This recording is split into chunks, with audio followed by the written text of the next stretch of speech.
Je m'appelle Thomas, j'ai 24 ans. Je suis étudiant en Master 2 d'écologie et évolution à Toulouse.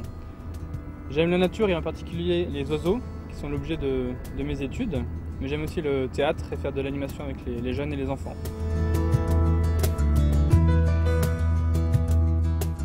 J'ai toujours eu une certaine attirance pour le monde animal et après le bac, je ne savais pas trop quoi faire. Ce que je préférais, c'était la biologie. Donc j'ai commencé des études à la fac dans ce domaine-là.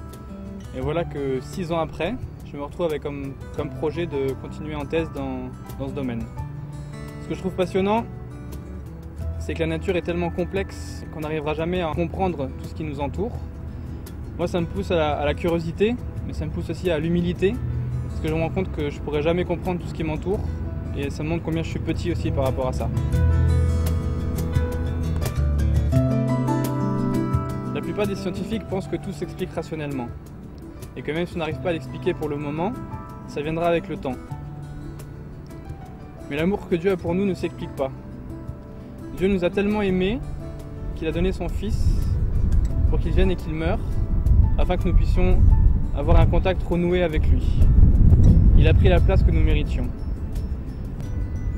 Lorsque j'avais 13 ans, pendant une colonie de vacances, j'étais complètement bouleversé par cela, de comprendre qu'il y a Dieu qui a envoyé son Fils pour qu'il meure à ma place et que je puisse avoir une relation personnelle avec Dieu.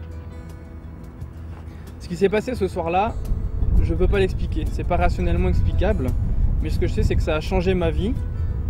Et à partir de ce jour-là, j'avais l'assurance que je serais avec Dieu pour l'éternité. Pas parce que je le méritais, mais parce que j'avais accepté Jésus-Christ dans ma vie.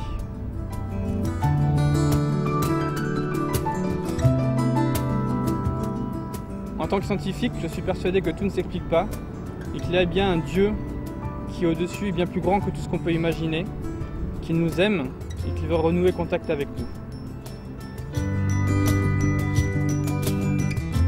Dans le milieu de l'écologie et de l'évolution, et de la biologie au sens large, la plupart des scientifiques pensent que la théorie de l'évolution et l'idée d'une création divine sont incompatibles. Moi personnellement, je ne crois pas, je ne pense pas que la théorie de l'évolution a prouvé l'inexistence de Dieu. Et je ne crois pas non plus que le récit de la création dans la Bible est un récit scientifique.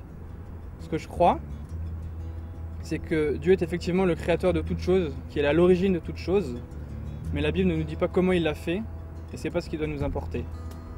Un grand évolutionniste a dit un jour « Rien n'a de sens en biologie, si ce n'est à la lumière de l'évolution ». Il a peut-être raison, mais ce qui est aussi vrai, c'est que dans la vie, rien n'a de sens, si ce n'est avec Jésus. Et lui, il n'y a pas besoin d'avoir un doctorat pour le trouver, il faut juste le chercher sincèrement. Je crois que le message important de la Bible, c'est que Dieu nous aime et qu'il veut renouer contact avec nous par Jésus. Et le fait que Jésus est venu historiquement sur terre, c'est la preuve la plus extraordinaire de cet amour.